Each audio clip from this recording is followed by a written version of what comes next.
So moving ahead, we will talk about the achievements of Dadaji Kondadev. Dadaji Kondadev की उपलब्धियाँ. So when Jizabai and Shivaji were in Karnataka, Dadaji Kondadev looked after the Pune Jagir. He was the Subedar of Kondana also. He was very faithful. He was strict, efficient and honest in his work. He was also just and a strict disciplinarian. He served with devotion. At about this time, a big Wada at residence was built in Pune by the orders of Shahaji Raje. It came to be known as Lal Mahal. To encourage the peasants to till their lands, Dadaji gave them concessions in the land tax for a few years. He offered prizes for destroying the wolves which infested the countryside and harassed the peasants. Many wolves were killed. He raised peasants' patrols to protect life and property from gangs of thieves who roamed the countryside. He fixed land revenue according to the quality of the soil. He thus made the people happy. In the fields of agriculture, reform and revenue collection, the work done by Dadaji Kondadev and the Nizam Shahi Wazir Malik Amber is considered to be very important. जब जिजाबाई और शिवाजी कर्नाटक में थे, दादाजी कोंडदेव ने पुणे जागीर में देखभाल की. वे कोंडाना के सूबेदार भी थे. वे बहुत वफादार थे. वे अपने काम में सख्त, कुशल और ईमानदार थे. वे न्यायप्रिय और कठोर अनुशासन प्रिय भी थे. उन्होंने समर्पण के साथ सेवा की. लगभग इसी समय शाहजी राजे के आदेश से पुणे में एक बड़ा वाड़ा या निवास बनाया गया था.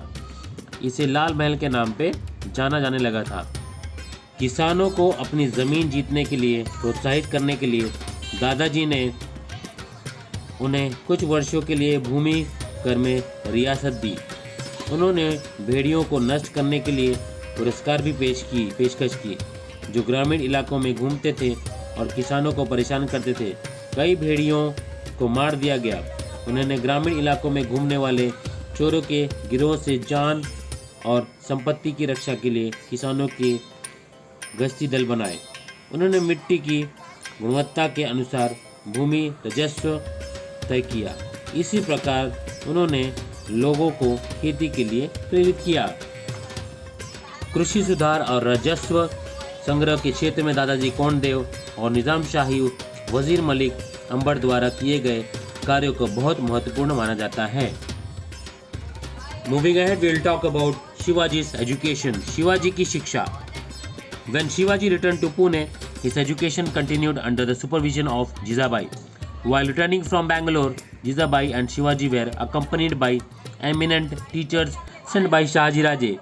They taught him many sciences, branches of learning and languages. Shivaji acquired the knowledge of excellent administration, war tactics, fort architecture, selection of horses and elephants, ways of escaping from difficult enemy territories, and many other things. Shivaji's progress in education pleased Jizabai very much. जब शिवाजी पुणे लौटने के बाद उनकी शिक्षा जिजाबाई की देखरेख में जारी रही. बेंगलोर से लौटते समय जिजाबाई और शिवाजी के साथ शाहजी राजे द्वारा भेजे गए प्रख्यात शिक्षक भी थे.